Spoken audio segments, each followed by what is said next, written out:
오늘 저는 빌립보서 3장 5절로 12절의 말씀을 가지고 변화를 위한 삶의 자세이란 제목으로 은혜의 말씀을 나누고자 합니다. 사람은 변화되어야 하나님께서 정말 그 사람을 사용할 수가 있습니다. 모세는 미디안 광야에서 40년간의 광야 생활을 통해서 그가 온유한 성품으로 변화되었을 때 하나님께서 그를 세워 이스라엘 백성들을 애굽의 종살이에서 이끌어낸 지도자로 사용하셨습니다. 다윗도 사무엘 선지자로부터 차기의 왕으로 기름받은 이후에 사울왕에게 쫓겨 다니면서 온유하고 성실한 성품으로 변화되었을 때 하나님께서 당신의 백성을 다윗에게 의탁하사 하나님께서 다윗을 통해서 이스라엘 백성들을 치료하게 하셨다라고 말씀을 하고 있어요. 오늘 본문의 사도 바울은 그가 예수를 만난 후에 구원받고 그리스도를 위해서 자신의 신뢰했던 육체적 소욕과 율법의 요구를 다 던져버리고 변화됨으로 말미암아 이방인의 사도로 귀하게 쓰임받은 것을 고백하고 있습니다. 그러므로 우리 역시 영적으로 변화되어 모세와 다윗과 바울처럼 하나님께 귀하게 쓰임받고 예비하신 하나님의 축복과 은혜를 받아 누리시기를 축원합니다. 자, 그러면 바울은 자신의 삶의 변화를 위하여 어떠한 신앙 자세로 살았을까요? 첫째로 사도 바울은 예수를 위하여 육체의 소욕과 율법의 요구를 완전히 버렸다라고 그렇게 고백을 하고 있어요. 오늘 보면 빌립보서 3장 7절로 8절인데요 함께 크게 합독해요. 시작. 그러나 무엇이든지 내게 유익하던 것을 내가 그리스도를 위하여 다 회로 여길 뿐더러 또한 모든 것을 해로 여기면 내 주 그리스도 예수를 아는 지식이 가장 고상하기 때문이라. 내가 그를 위하여 모든 것을 잃어버리고 배설물로 여기면 그리스도를 얻고, 이렇게 고백을 하고 있거든요. 사람이 오랜 세월 동안 살면서 습관화된 삶의 행동을 버리고 바꾼다는 것은 그렇게 쉽지 않습니다. 지금은 낡아서 사용할 수 없는 물건들 있죠. 또 신발 내지는 의복을 버린다는 것도 그렇게 쉬운 일이 아닐 것입니다. 아니, 그 물건이 아까워서 못 버리는 것이 아니라 그 물건 하나하나 속에 있는 각자의 삶의 추억이 담겨 있고요, 정이 들어있기 때문에 쉽게 버릴 수가 없는 거예요. 어떤 낡은 도구들은요, 내가 고생을 통해서 얻어놓은 그런 삶의 결과물이 되기 때문에 더더욱 그런 나와 함께한 삶과 동의한 그런 물건을 버린다는 것은 그렇게 쉽지 않을 거예요. 더군다나 세상에 살면서 자신의 삶의 목적과 삶의 방향을 제시해 준 지식이 있다면, 뿐만 아니라 신앙의 올바른 삶을 가르치는 그런 덕목이 있었다면, 또한 그런 도구가 있었다면 그런 것들은 더더욱 버리기가 쉽지 않을 것입니다. 그런데 오늘 사도 바울은 예수님을 만난 후에 자신이 생명처럼 지키고 추구했던 육체적 소욕과 율법의 요구를 완전히 모두 버렸다고 고백을 하고 있는 것을 보게 됐죠. 여러분, 신앙의 핵심은 변화에 있는 줄로 믿습니다. 변화가 되지 않으면 안 돼요. 예수를 오래 믿고 신앙생활을 오래 했다 할지라도 변화가 없다면 절대 신앙의 성숙과 하나님의 깊은 은혜와 예비된 축복을 절대 기대할 수가 없습니다. 자, 그러면 우리는 변화를 위해서 어떻게 할까요? 첫째로 변화를 위해서 우리는 먼저 세상적으로 자랑했던 것들을 완전히 버려야 된다라고 가르치고 있어요. 오늘날 사회에서 가장 중요시되는 것이 있다면 학벌이 아닐까 생각해 봅니다. 우리 자녀들 정말 잘 가르치기 위해서 또 대학도 진학을 위해서 도와주고 심지어 유학도 보내잖아요. 그래서 요즘 박사가 아니면 명함도 못 내미는 시대가 되어버렸습니다. 그런데 박사가 되어도 이 박사가 너무나 많아서 박사를 받아줄 직장이 없다고 하죠. 그런데 요즘은 또 이런 스펙을 다 내어놓고 기술을 배우고 또 들어간 그 직장은 또 많이 있다고 하죠. 근데 박사가 이 모든 것을 내려놓고 기술은 배울 수 없는 것이죠.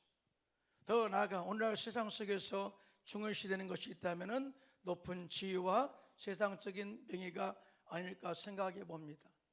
여러분, 한 사람이 높은 자리에 한번 올라가 자리에 앉게 되면요, 그 자리에 그 명예를 아는 사람은요, 그 자리에서 내려오기란 그렇게 쉽지 않다고 하죠. 자, 이러한 관점에서 보면 사도 바울은 더더욱 그랬을 거예요. 세상적으로 자랑이 많았던 사람, 또한 신앙적으로 정말 자부심을 긍지를 가지고 살았던 사람, 그래서 내가 육체를 신뢰할 것 같으면 나보다 더 많은 사람이 있을까 하고, 그는 오늘 본문 빌립보서 3장 5절로 6절에 그렇게 고백을 합니다. 시작. 나는 8일 만에 할례를 받고 이스라엘 족속이요 베냐민 지파요 히브리인 중에 히브리인이요 율법으로는 바리새인이요 열심으로는 교회를 박해하고 율법에 의는 흠이 없는 자라라고 이렇게 말씀을 하고 있어요. 무슨 말입니까? 유대인으로서 높은 지혜에 있었다, 그 말이 뿐만 아니라 사람들을 가르쳤기 때문에 사람들로부터 존경을 받고 인기 많은 위치에 있었다는 것입니다. 또 모든 사람들이 나의 신앙을 보면 참 옳은 길을 간다라고 인정한 위치에 있었다는 거예요. 더 나아가 사울 왕이 탄생한 베냐민 지파의 족속으로서, 즉 왕족 출신으로서 출신에 대해서도 자긍심이 많았던 나 바울이다, 그렇게 이야기를 해요. 그러나 사도 바울은 내가 그리스도를 위해서 이 모든 것을 다로 해로 여길 뿐만 아니라 또한 내 주 그리스도 예수를 아는 지식의 가장 고상함을 받아들이고 내가 그를 위해서 모든 것을 잃어버리고 배설물로 여긴다라고 고백을 하고 있어요. 다시 말하면 사도 바울이 그리스도를 만나 성령으로 충만해서 구원의 가치를 경험한 후에 자신의 삶의 가치와 기준이 완전히 달라졌음을 고백하고 있는 것입니다. 즉 변화를 말씀하고 있는 것이죠. 그리고 자신의 삶의 목표와 목적이 이제는 세상 중심이 아닌 예수 그리스도의 중심으로 사는 것이 완전히 바뀌어졌음에 대해서 고백을 하고 있는 것입니다. 사랑하는 성도 여러분, 우리 역시 예수님 안에서 변화된 삶을 원한다면 이제부터 옛사람으로 살았던 때의 지식이나 명예나 지위나 세상적으로 추구했던 허무한 가치들을 완벽하게 완전하게 내어버리고 오직 예수 중심으로 살아가는 저와 여러분 되시기를 예수님의 이름으로 축원합니다. 자, 이 중심에 서지 않으면 절대 우리의 세상에 추구하는 것들을 버릴 수가 없다, 그 말. 또한 사도 바울은 사람들을 정죄하고 죽이는 율법을 내려놓고 생명의 본질인 예수님을 붙잡게 되었다라고 이렇게 고백을 하고 있습니다. 사실 사도 바울이 예수님을 만나기 전 생명처럼 귀하게 여기고 끝까지 붙잡은 것이 있는데, 그것은 바로 유대인들이 대대로 지켜온 이 전통처럼 이어온 율법과 전통이었습니다. 사도 바울은 이 율법이 자신의 생명을 영원히 지탱하게 하는 능력이라고 그렇게 생각했어요. 그래서 사도 바울이 예수를 믿는 자들을 더 박해하고 목숨 걸고 그들을 잡아 가두고 그렇게 죽이려고 한 이유가 이 율법을 보호하기 위해서 있음을 알 수가 있습니다. 자, 이 믿음으로 예수를 믿는다. 율법은 이 율법을 지킴으로 말미암아 구원을 얻는다고 말하는데, 이 그리스도인들은 예수를 믿음으로 말미암아 구원을 받는다고 하니 율법을 무시한 저들을 내가 죽여야 되겠다 하고 그렇게 혈안이 되어 목숨 걸고 그리스도인들을 박해한 거죠. 근데 말이죠, 이렇게 자기가 소중하게 생명처럼 여기며 붙잡고 의지했던 율법과 전통을 완전히 다 버린다고 이야기합니다. 아니, 생명처럼 아꼈고, 아니 저들을 죽임으로 말미암아서 이 유대인의 전통과 율법을 지킨다고 하는 그런 사상이 다 무너진 것이 무엇이냐? 예수를 바꿔보니까, 예수의 생명이 내 안에 들어오니까 이런 모든 것들은 가짜였고 험한 것이었고 절대 인간이 지킬 수 없는 법이었다라는 것을 깨닫게 된 거예요. 그래서 그가 예수를 믿고 구원받은 구원의 가치에 대해서 이 오늘 본문 빌립보서 3장 9절에 이렇게 고백을 하고 있는데요, 함께 합독합니다. 시작. 그 안에서 발견되려 하매니 내가 가진 의는 율법에서 난 것이 아니요 오직 그리스도를 믿음으로 말미암은 것이니 곧 믿음으로 하나님께로부터 난 의라 라고 믿음으로 받은 하나님의 구원의 가치를 당당하게 선포하고 있는 것을 보게 됐죠.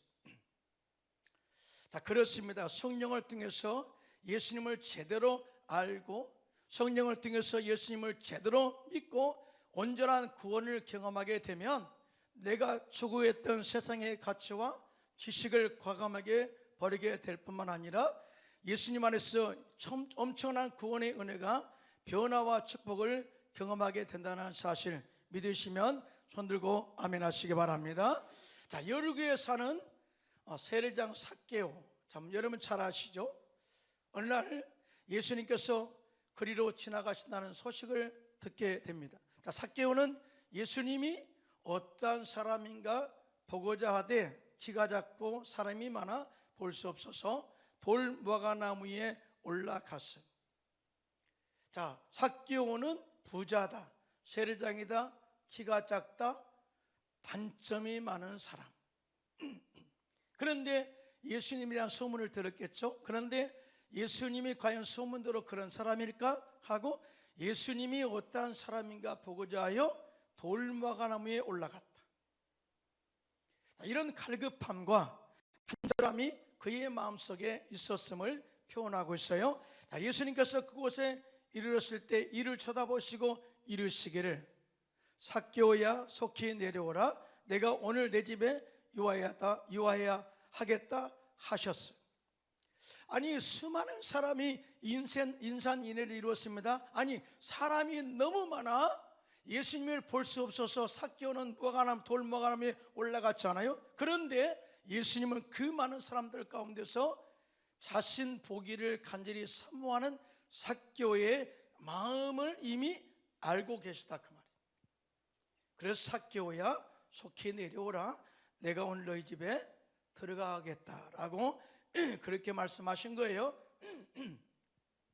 그때 삭개오가 급히 내려와 즐거워하며 예수님을 영접했습니다. 그것은 삭개오가 얼마나 그 마음속에 예수님을 만나기를 갈망했고 그의 삶의 변화를 갈망했는가를 보여주는 그의 행동이라 볼 수 있죠. 자, 이때 주변의 환경은 이렇습니다. 무사람들이 보고 수군거려 이르되 제가 죄인의 집에 유하러 들어갔도다 하고 여전히 삭개오에 대해서 죄인 취급을 하고 조롱했던 것을 보게 됐죠. 근데 성령의 역사는 삭개오의 마음에 들어가 엄청난 변화를 일으키는 역사를 보게 되는데요, 누가복음 19장 8절로 9절입니다. 함께 크게 합독할까요? 시작. 삭개오가 서서 주께 여짜오되 주여 보시옵소서, 내 소유의 절반을 가난한 자들에게 주겠사오며 만일 누구의 것을 속여 빼앗은 일이 있으면 내 값지르나 갚겠나이다.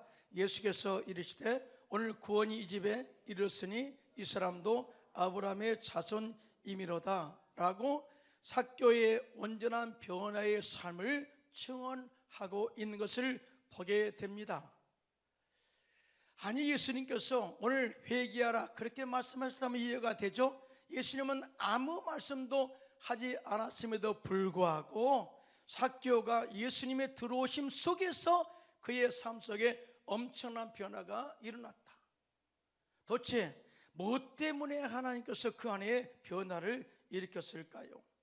우리가 영적으로 그의 삭개오의 마음을 보면 이렇습니다. 삭개오는 예수님을 만나기 위해서 세리장이라는 자신의 신분을 내려놓고 부자라는 신분을 내려놓고 주님 만나기를 원했다 그 말이에요. 갈급한 마음. 더 나아가 어린애 신분을 내놓고 어린애와 같은 마음으로 돌무화과나무에 올라갔습니다.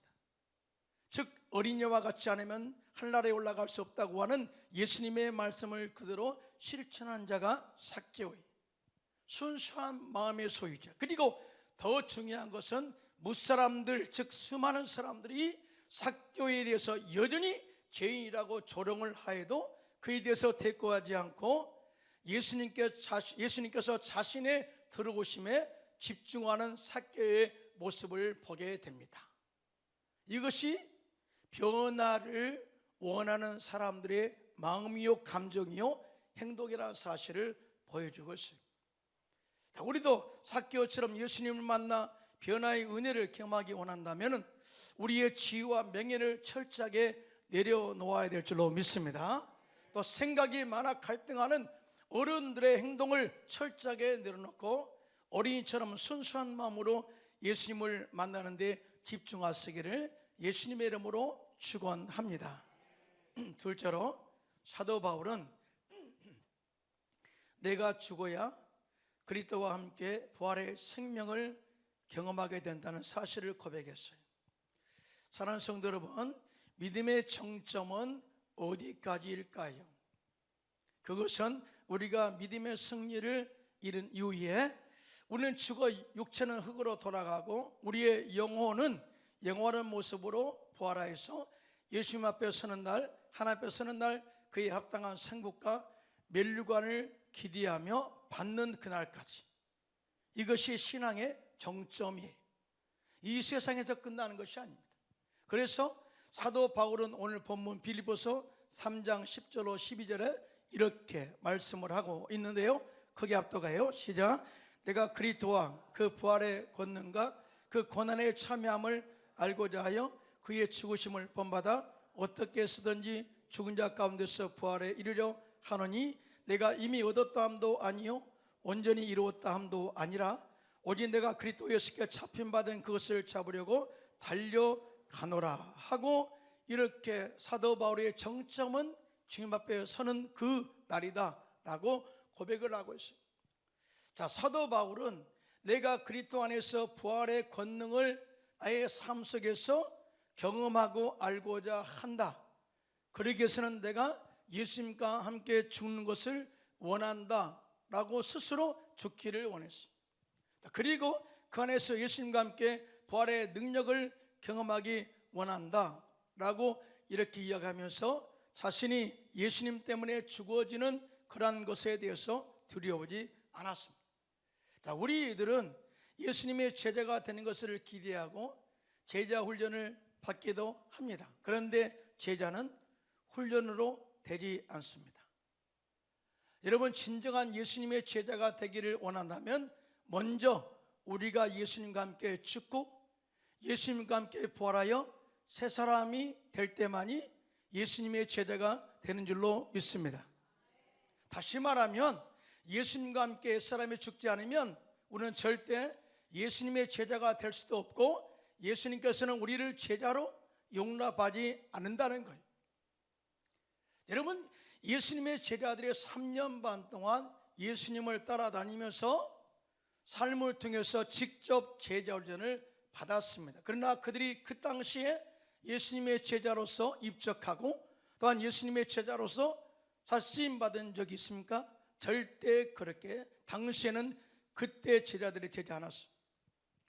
당시 예수님의 제자들은 그들의 생각이나 자아가 강했습니다. 또 그들이 추구하는 삶의 목적이 달랐어요. 그래서 예수님을 따라다니면서 장차 이 사람이 이스라엘을 회복할 자라고 생각했어요. 그런데 예수님께서 십자가에서 인류의 근원에서 달려 돌아가실 때 이해를 했겠습니까? 절대 자신을 내려놓지 않으면 이해할 수 없죠. 그래서 예수님께서 잡혀가실 때에 예수님을 모른다고 부인했고 심지어 예수님을 배반하고 떠나버리는 그런 이 과오를 범하기도 했죠. 그러나 그들이 오순절날 마가의 다락방에서 마셔 성령의 능력과 불을 받고 깨달은 것이 뭐 있는데, 첫째는 예수님께서 십자가에 죽으심으로 마귀를 멸하셨고 우리의 죄와 허물과 저주를 질병을 다 청산하셨다는 이 구원의 완성이었어요. 구원의 완성. 더 나아가 예수님께서는 장사하시는 이 삶 안에 사망 권세를 이기시고 부활하심으로 말미암아서 누구든지 예수 믿으면 죽어도 다시 사는 부활의 생명을 깨닫게 된 것입니다. 할렐루야.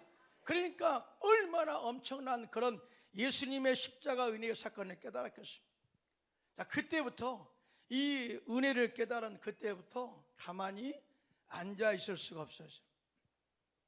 제자들은 즉시로 예루살렘 시내에 나가서 너희가 십자가에 못 박아 죽인 예수가 바로 메시아다 라고 선포했을 때 그들이 이 십자가의 복음을 듣고 죄를 회개하고 예수를 영접하여 침례를 받은 수가 3,000명이나 되었다고 증언을 하고 있습니다. 예수님께서는 말씀하셨죠. 나는 부활이요 생명이니 나를 믿는 자는 죽어도 살겠고 무릇 살아서 나를 믿는 자는 영원히 죽지 아니하리라. 네가 믿느냐? 라고 그렇게 선포했어요. 그런데 말이죠, 마귀가 제일 싫어하는 것 중 하나가 뭔지 아십니까? 우리 안에 예수의 생명의 부활 생명이 역사하는 거예요. 뿐만 아니라 더 나아가 예수의 생명의 부활을 선포하는 것, 이걸 마귀가 제일 싫어한다는 거예요. 우리는 이것 없으면 못 살거든요. 베드로와 요한이 기도하러 성전에 올라가다가 성전 미문에 앉아 구걸하던 나면서부터 못 걷는 자를 내게 있는 것을 내게 주노니 곧 나사렛 예수 이름으로 일어나 걸으라 명령했을 때 그가 곧바로 일어서서 걸으며 하나님을 찬양하며 뛰어갔어요. 이로 인해서 사람들이 솔로몬 성전에 많이 모이게 되었는데 그때 베드로가 일어나서 그들에게 예수님의 십자가의 은혜와 예수님의 부활 사건을 전했을 때 그날도 그들 가운데 회개하고 예수를 믿던 숫자가 5,000명이나 되었다고 증언을 하고 있어요.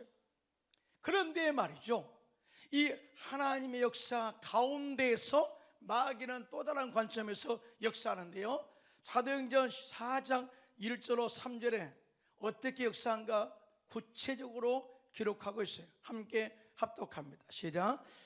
사도리 백성에게 말할 때 제사장들과 성전마자와 사두개인들이 이르러 예수 안에 죽은 자의 부활이 있다고 백성을 가르치고 전함을 싫어하여 그들을 잡음에 날이 이미 저물었으므로 이튿날까지 가두었으나 라고, 자, 제사장들과 사두개인들이 예수 안에 죽은 자의 부활을 전하는 것을 방해했다. 누가 그렇게 방해했겠어요? 마귀가 지도자들의 마음속에 들어가서 예수 그리스도의 부활 생명을 전하는 것을 방해했다, 그 말이에요. 심지어 그들은 후에 제자들을 위협합니다. 앞으로 절대 예수 이름으로 말하지도 말고 가르치지도 말라. 여러분, 예수의 생명이 빠지면 복음이었거든요. 예수님의 죽으심과 부활이 없으면 복음이었거든요. 절대 구원의 가치가 사라지거든요. 그런데 마귀는 지도자를 통해서 예수 이름의 가치, 예수 이름의 부활 생명의 가치를 절대 가지고 가르치지 말라, 그렇게 경고를 하게 되죠. 그러나 베드로와 요한은 대답하기를 하나님 앞에서 너희 말을 듣는 것이 하나님의 말씀을 듣는 것보다 옳은가 판단하라. 너희들이 나에게 이야기했지, 내가 그 말을 듣는 것보다 하나님 말씀을 버리는 것이 옳으냐? 판단해봐. 우리는 그렇잖아. 우리는 우리가 보고 들은 것을 말하지 아니할 수 없다. 그렇게 말하자 그들이 제자들을 잡아둘 근거를 찾지 못하고 결국 풀어주게 됩니다. 자, 그때 사도들이 어떻게 기도했는가 함께 보겠습니다. 사도행전 4장 29절로 31절 시작. 주여 이제도 그들의 위협함을 굽어 보시옵고 또 종들로 하여금 담대히 하나님 말씀을 전하게 하여 주시오며 손을 내밀어 병을 낫게 하시옵고 표적과 기사가 거룩한 종 예수 이름으로 이루어지게 하옵소서 하더라. 빌기를 다음에 모진 곳이 진동하더니 우리가 다 성령에 충만하여 담대히 하나님의 말씀을 전하니라고 증언하고 있습니다. 여러분, 그들의 기도의 핵심이 뭡니까? 하나님이요, 이렇게 지금도 우리를 많은 사람들이 박해하고 예수를 때 십자가의 복음과 부활 생명을 전하지 못하게 이어가고 있습니다. 하나님 도와주십시오. 뿐만 아니라 거룩한 종 예수 이름으로 우리가 기도하게 하시고 거룩한 종 예수 이름으로 기사와 이적이 나타나서 많은 영혼들을 살리도록 역사하여 주시기를 원합니다. 그리할 때 성령이 그들 가운데 임하셔서 담대하게 예수 그리스도의 죽으심과 부활하심을 전하게 되었다. 예수의 생명이 들어오게 되면은요, 절대 우리의 복음 전파를 방해할 수 없는 줄로 믿습니다. 자, 사도 바울이 정말 이런 이유 앞에서, 죽음 앞에서도 당당한 이유가 무엇일까요? 그것은 바로 예수 안에서 죽어도 다시 사는 부활 생명의 권능을 믿었기 때문이죠. 이와 같이 예수님 안에서 부활의 능력을 믿는 자들은 박해와 위협 앞에서도 당당하게 맞서 승리를 이루어냅니다. 이와 같이 예수 그리스도의 부활의 능력을 믿는 자들은 비진리 앞에서 절대 비굴하지 않습니다. 예수 그리스도의 부활의 생명을 믿는 자들은 세상과 절대 타협하지 않습니다. 그리고 끝내 믿음의 승리를 이루어내어 주님 앞에 서는 날 상급을 기대하게 될 줄로 믿습니다. 사도 바울은 이 부분을 빌립보서 3장 13절로 14절에 이렇게 증언을 합니다. 시작. 형제들아, 나는 아직 내가 잡은 줄로 여기지 않냐고, 오직 한 일, 즉 뒤에 있는 것은 잊어버리고 앞에 있는 것을 잡으려고 푯대를 향하여 그리스도 예수 안에서 하나님이 위에서 부르신 부르며 상을 위하여 달려가노라. 신앙의 정점은 주님 앞에 섰고 상급을 받는 것이다 라고 고백을 하고 있어요. 사랑하는 성도 여러분, 우리가 죽으면 끝일 것 같지만 그렇지 않습니다. 죽음은 끝이 아니라 새로운 생명의 시작입니다. 믿으시면 아멘. 우리 옛사람이 죽으면 끝이 아니라 예수님과 함께 부활 생명을 얻게 되므로 새 사람이 되어 영적인 축복과 영적인 열매를 맺게 되는 줄로 믿습니다. 그래서 초대교회 성도들과 사도 바울은 죽는 것을 두려워하지 않았고 죽음이 곧 희망이요 소망이라고 외친 것입니다. 그런데 말이죠, 이 부활 생명의 능력을 체험하기 위해서는 오직 성령 충만함으로만이 가능하다라는 것을 우리에게 가르쳐줘요. 에스겔 선지자가 환상 가운데 본 환상이 있죠. 이 골짜기에 죽은 시체가 널브러져 있었습니다. 그때 하나님의 생기를 명하여 그에게 들어가게 하자 그 죽은 시체들이 살아서 일어나서는데 군대를 이루었다라고 증언을 합니다. 자, 이 시체가 누구냐? 바로 이스라엘 백성들이다. 아무리 택한 백성이라 할지라도 하나님의 성령이 소멸되면 그의 모든 생명도 다 사라져 버린다. 그런데 그들 가운데 성령의 생기가, 하나님의 생명력이 들어가게 되면은 영적으로 죽은 이스라엘 백성들이 살아나서 영적인 군대를 이루어서 하나님께 쓰임받게 된다는 사실을 증언을 하고 있습니다.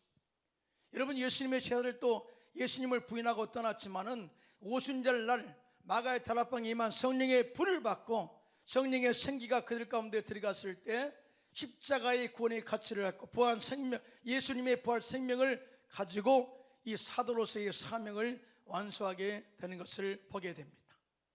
그런데 말이죠, 이 생명의 부활 생명의 능력은 영적인 부분만 아니라 우리의 가정, 직장, 사업에도 역사할 줄로 믿습니다.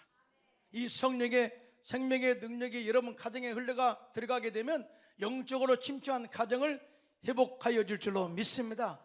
성령의 생명의 능력이, 부활 능력이 여러분 사업장에 흘러 들어가면은 경기의 어려움으로 침체된 여러분의 사업장을 일으켜 세우게 될 줄로 믿습니다.